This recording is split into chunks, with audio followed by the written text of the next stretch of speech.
Assalamu alaikum and welcome back to the Lost Islamic History podcast. Today we're going to talk about one of the most amazing, wonderful, beneficial, and important inventions of all time.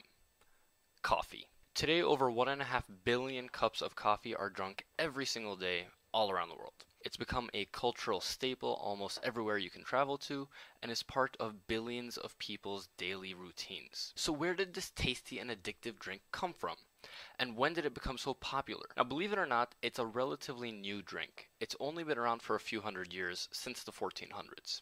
Now, I know that sounds like a long time ago, but relative to the rest of human history, thousands and thousands of years, coffee is a pretty new invention.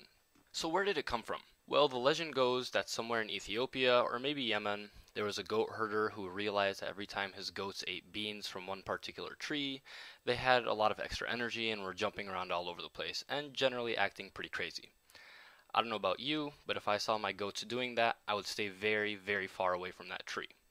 But apparently that goat herder was a pretty brave fellow and ended up chewing some of those beans and realized that he had more energy because of it. Eventually, the people in that region realized that if you grind the beans, you can dissolve the powder in water and make a dark drink that gives you more energy.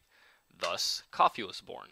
Now, that story may or may not be true, but what's important is that during the 1400s, this new drink began to be pretty popular in Yemen. They called it qahwa, based on the Arabic root word qaha, which means having no appetite, because this drink tended to dull one's desire for more food. It was especially popular in Yemen among Sufis and other religiously oriented people, as it gave them the energy to stay up at night worshipping God. From Yemen, the drink spread north into the Ottoman Empire, where the Turks called it kahva.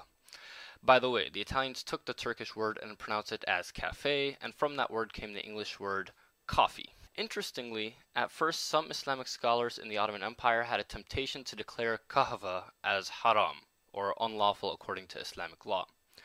The reasoning for that was that this new unknown drink affected the mind, so they were afraid it might be similar to wine, which is unlawful in Islam.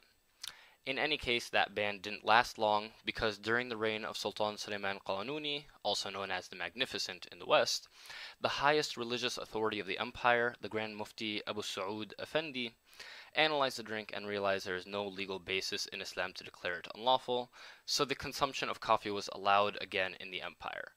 And, as you can imagine, the people rejoiced. Throughout the empire, and especially in Istanbul now, coffee shops began to spring up all over the place, and European travelers took notice.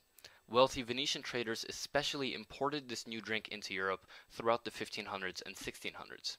In fact, one of the main ports in Yemen where Europeans bought coffee beans was a city called Mocha, and from that, of course, we have the word mocha for a specific style of coffee. Now, the Europeans also went through a religious legal issue with coffee. The Catholic authorities were tempted to declare the drink as unlawful, especially since it was a quote-unquote Muslim drink. But eventually, in the year 1600, the Catholic Church again allowed its use, and again, the people rejoiced. Now, probably the most important impact of coffee in history was the fact that it helped pull Europe into the Renaissance and Enlightenment eras. Throughout Europe's Dark Ages, alcohol was the drink of choice. You'd start your day off with beer soup, have a piece of bread with beer for lunch, and finish off your day with some bedtime beer to help you sleep. Needless to say, it's pretty tough to build a stable and organized society when everyone is always drunk. When coffee was introduced, people began to drink that instead. And coffee has the exact opposite effect of alcohol. It makes people more alert, makes them think more clearly, and keeps them awake. With coffee houses opening up from Paris to London to Florence, more Europeans began to actually think about things like philosophy, government, the rights of man, which all helped spur the Enlightenment, which eventually brought democracy to Europe and helped it enter that era of imperialism, where the Europeans conquered most of the Muslim world, including the birthplace of coffee, Yemen. Isn't that ironic?